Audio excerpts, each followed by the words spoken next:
Karen thought she could erase me with a single phone call.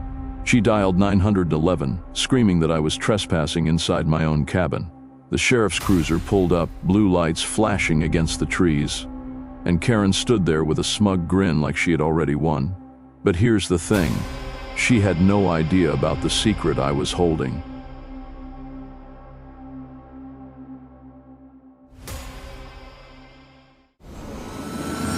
And before I reveal it, let me take you back to how this war with Karen really began. Before we dive in, drop your city in the comments. Let's see where you're watching from. My name is Carl Ronald. I'm 67 years old, a retired Army sergeant, and the proud owner of a cabin that's been in my family for 3 generations. To me, this cabin isn't just 4 walls and a roof. It's a living piece of history, built by my grandfather back in the 1940s when he cleared this land with his bare hands and swore that no one would ever take it away from his family. For decades, it's been my refuge, tucked away beside Maple Creek, where the mornings are filled with mist, rolling over the water in the evenings with the sound of crickets and wood crackling in the fireplace. Out here, I thought I'd earned the right to peace after years of service and sacrifice. But that peace was shattered the day Karen Whitfield moved into the community. Karen wasn't like the neighbors I'd known for years. Respectful, down to earth. Folks who waved when they passed and sometimes came over for summer cookouts. No, she carried herself like a queen stepping into a kingdom, and before long she had maneuvered her way into becoming president of the HOA. At first, it was little things. Letters about my unkempt lawn, complaints about my old Chevy parked in the driveway, and warnings about the logs I stacked by the shed for winter. I brushed them off, figuring it was just Karen trying to flex her authority, but then the tone changed. The warnings turned into fines. The fines turned into threats. And it became painfully clear that she wasn't just annoyed by me. She wanted me gone. My cabin, my legacy, my quiet life. All of it stood in her way, and she wasn't about to stop until she drove me out. It was a Saturday morning when the first real shot was fired. I stepped out onto my porch with a cup of black coffee, same as I'd done every morning for the past 20 years, when I noticed a bright yellow notice pinned to my front door. At first glance, I thought it was some utility flyer or maybe a county notice about road work. But as I pulled it down, my stomach tightened. Stamped across the top in bold red letters were the words, "Final Warning." The HOA, led by Karen Whitfield, had officially determined that my cabin was an unapproved structure that violated community guidelines. The letter claimed I had 30 days to vacate the property or face fines of $1,000 per week, plus legal action. I nearly laughed out loud. This cabin had stood here since before the HOA even existed, and they were treating me like some squatter who pitched a tent last night. But what chilled me wasn't the absurdity of the claim, it was the tone of the letter, cold, absolute, written like a death sentence. Later that day, I caught Karen standing at the edge of my driveway with 2 HOA board members, arms folded, sunglasses hiding her eyes but not her smug smile. She didn't even flinch as I approached, just handed me another copy of the notice and said in that clipped, condescending tone of hers, "Rules are rules, Mr. Ronald. You can either leave peacefully, or we can do this the hard way." For the first time, I realized this wasn't just about me being a nuisance in her eyes. Karen was declaring war. I stared at her, coffee still in hand, and thought, she has no idea what she's just started. But the truth? Even I didn't realize how far she was about to take it. Over the next few weeks, the harassment went from annoying to downright unbearable. Karen wasn't satisfied with just notices on my door anymore. She turned the entire HOA into her personal army. One morning, I found 2 strangers in reflective vests prowling around my cabin with clipboards, scribbling notes about my property violations. When I confronted them, they claimed they were conducting an HOA inspection, even though my land wasn't under their jurisdiction. Another day, I caught a tow truck reversing into my driveway, ready to haul away my old Chevy, until I stepped out with my phone in hand and asked if they had a court order. The driver muttered something about orders from the board before peeling out. And then there were the neighbors. Folks who used to wave when they passed by now crossed the street instead. A couple even whispered that Karen told them I was illegally squatting on protected land, and that the sheriff would be dealing with me soon. That was her game. Isolate me, discredit me, make me look like the problem until everyone believed it. but I refused to bow. Instead, I kept records of every notice, every photo, every sneer she threw my way. I even installed trail cameras around my property, and within days I caught HOA board members sneaking onto my land at night, measuring my cabin like they were appraisers. When I showed Karen the footage, she laughed and said, "You're welcome to show that to a judge, but good luck finding one who'll side with you." Her arrogance was staggering, but it was also telling. She wasn't just bluffing. She was building towards something bigger, something that went beyond harassment. And I didn't have to wait long to find out what it was. Because the very next week, Karen made her boldest move yet. She called 911. It was a quiet Sunday evening when I heard the crunch of tires on gravel outside my cabin. I looked out the window and saw Karen standing at the end of my driveway, phone pressed to her ear, her voice carrying through the night as she shouted, "Yes, officer, he's trespassing. He refuses to leave." My chest tightened. She had finally done it.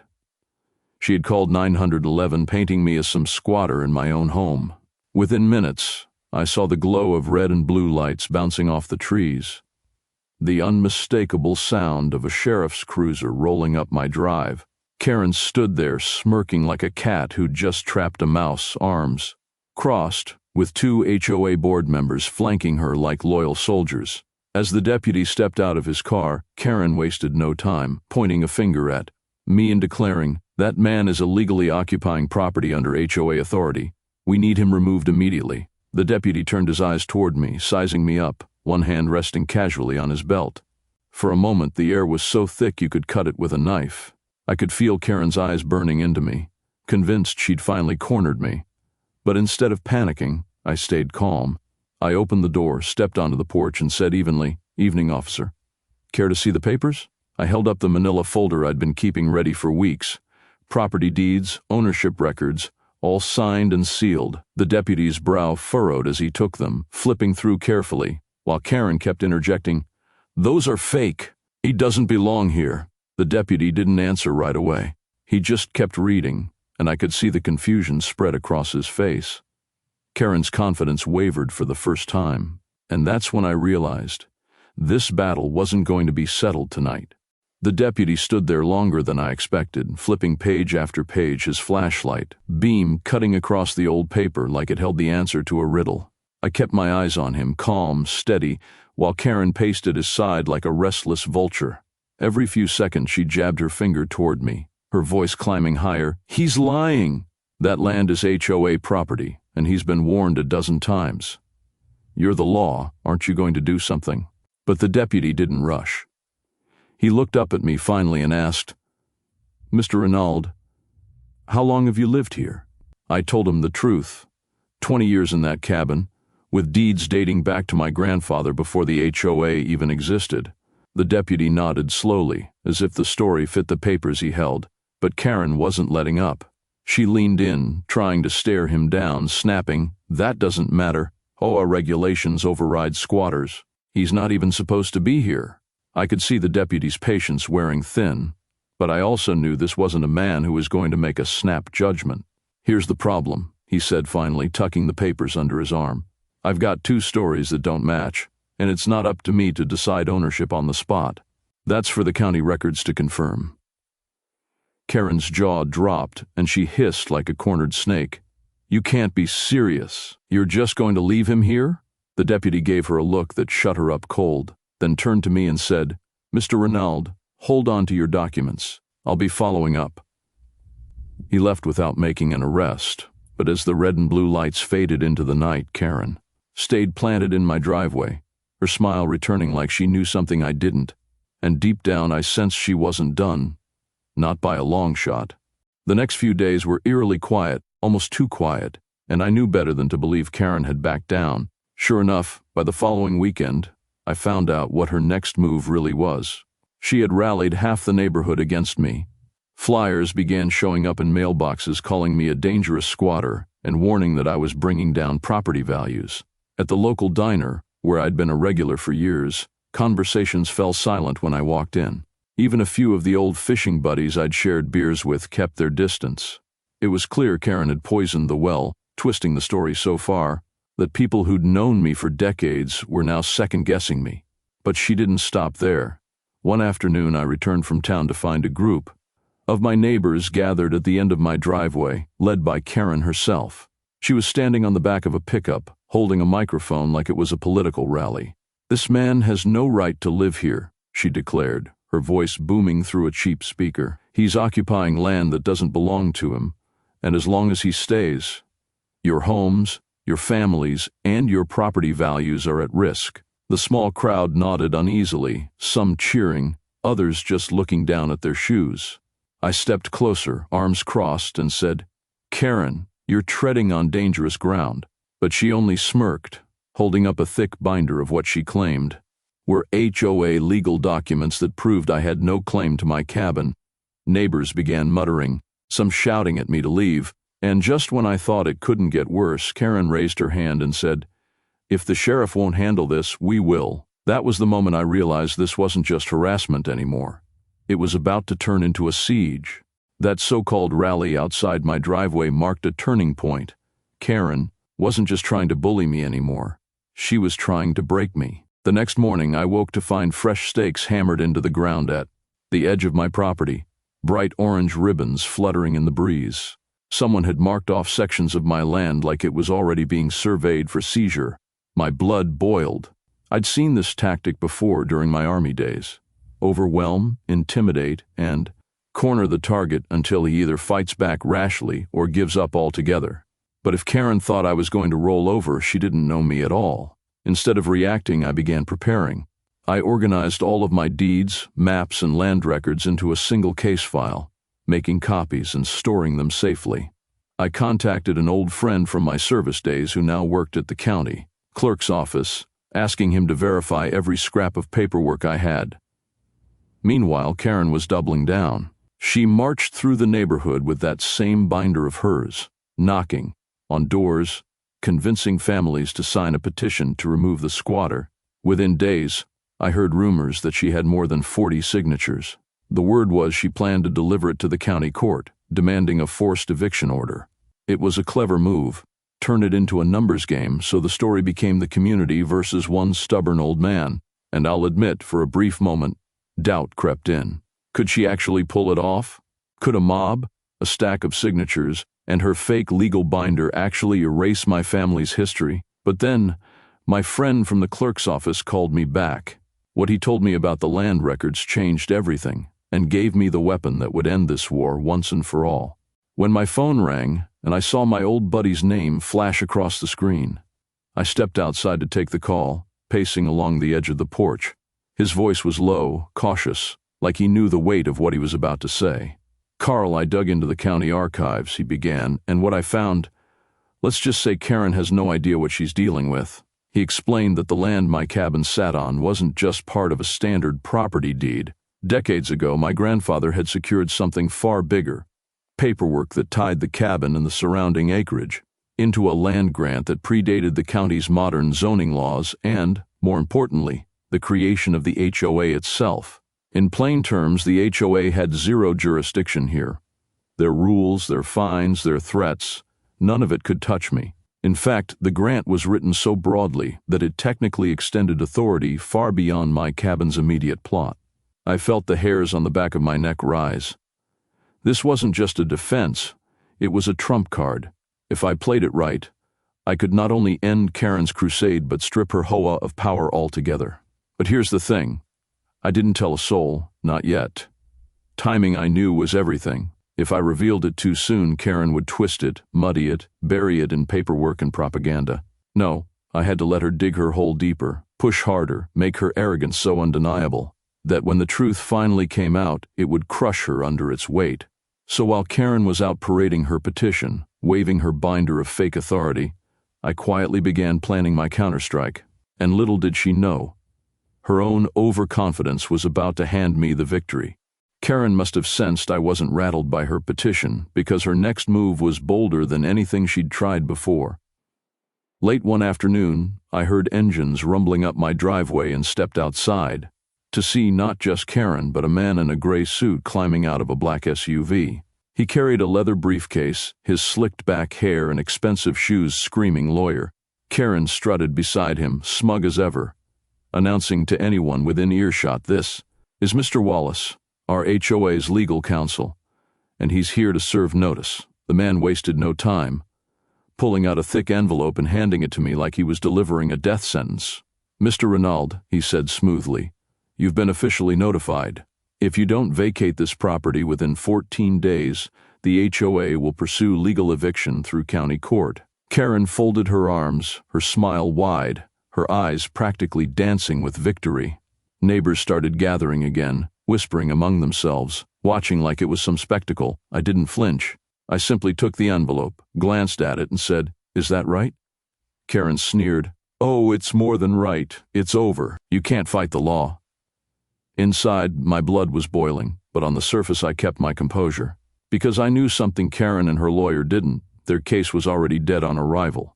Still, I let them walk away believing they'd won, believing they had me cornered. I even let Karen announce to the neighbors, 14 days and he's gone for good. But as the crowd cheered and dispersed, I went back inside, laid the notice on the table, and pulled out my grandfather's land grant again.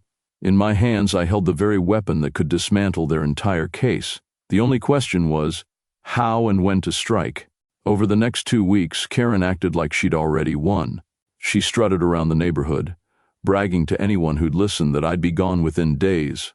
She even threw a little celebration on her lawn one evening, string lights up, music playing. Her board members gathered around as she toasted her so-called victory.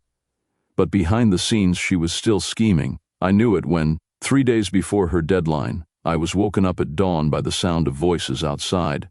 I stepped onto the porch and saw 2 sheriff's cruisers idling at the end of my drive. Karen was there again, this time waving that eviction notice like it was a badge of honor. "Officers, there he is," she shouted, her voice sharp enough to pierce the morning air. "He's been served. He's refusing to comply. Remove him." The deputies exchanged glances, clearly uneasy, and one finally approached me. He was polite, professional, but his words carried weight. "Sir, the HOA has filed paperwork. If you can't provide counter-documents, we'll have no choice but to enforce the notice." My stomach tightened, but I stayed calm, because this was exactly the moment I had been waiting for. I invited the deputy onto the porch, reached into my file drawer, and laid down the original land grant, with the county seal still visible, along with the chain of deeds stretching back 3 generations. His eyes widened. He studied it carefully, glancing back at Karen, who was already storming forward, yelling, "Don't listen to him! Those are forgeries." But the deputy didn't say a word. He just kept flipping pages, his face shifting from doubt to something closer to shock. Karen's smug grin faltered. For the first time since this started, she looked unsure. And that's when I knew the time for secrets was almost over. The deputy set the papers down on my porch rail and rubbed the back of his neck. "Mr. Renaud, I've never seen anything like this." He turned to Karen, who was practically foaming at the mouth, and said, "Ma'am, if these records are valid, then your HOA has no jurisdiction here whatsoever." Karen exploded, screeching, "He forged them. He's lying. Do your job and remove him." But the deputy held up a hand, calm but firm. "These aren't just property deeds. This is a land grant, issued by the state over 80 years ago." Karen froze, her words catching in her throat. The crowd that had gathered again, neighbors, curious onlookers, leaned in closer as he continued. "This grant doesn't just cover the cabin lot. It extends into the surrounding acreage, predating HOA formation entirely. In plain English, your board has no authority here. None." You could have heard a pin drop.